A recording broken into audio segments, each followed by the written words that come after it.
Hi hello ನಮಸ್ತೆ. ನಾನಿಲ್ಲಿ ಸೌತೆಕಾಯಿ ಕೋಸಂಬರಿ ಮಾಡ್ತಾಯಿದ್ದೀನಿ. ಇದನ್ನು ಹೇಗೆ ಮಾಡಿದ್ನಪ್ಪ ಅಂದರೆ ಸೌತೆಕಾಯಿನ ಸಣ್ಣಕ್ಕೆ ಅಂದರೆ ಮೀಡಿಯಮ್ ಸೈಜಲ್ಲಿ ಹಚ್ಕೊಂಡು ಕಾಯಿ ತುರಿನ ಹಾಕ್ಕೊಂಡು ಅದನ್ನು ಸೈಡಲ್ಲಿ ಇಟ್ಕೊಂಡೆ. ಆಮೇಲೆ ಇದಕ್ಕೆ ಒಗ್ಗರಣೆ ಮಾಡಬೇಕು. ಇದಕ್ಕೆ ಹೆಸರುಬೇಳೆ ಏನೂ ಆ ಥರ ಹಾಕೋಂಗಿಲ್ಲ. ಸೊ ಡೈರೆಕ್ಟಾಗಿ ಇದಕ್ಕೆ ಒಗ್ಗರಣೆ ಹಾಕೋದು.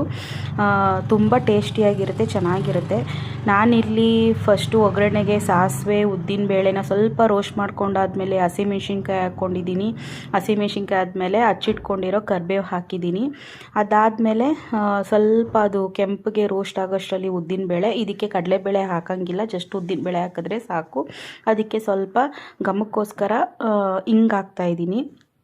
ಹಿಂಗೆ ಹಾಕಿ ಅದನ್ನು ಚೆನ್ನಾಗಿ ಫ್ರೈ ಮಾಡ್ಕೊಂಡಾದ್ಮೇಲೆ ನಾನು ಅದನ್ನು ಡೈರೆಕ್ಟಾಗಿ ಎತ್ತಿ ಸೌತೆಕಾಯಿಗೆ ಮಿಕ್ಸ್ ಮಾಡ್ಕೊತೀನಿ.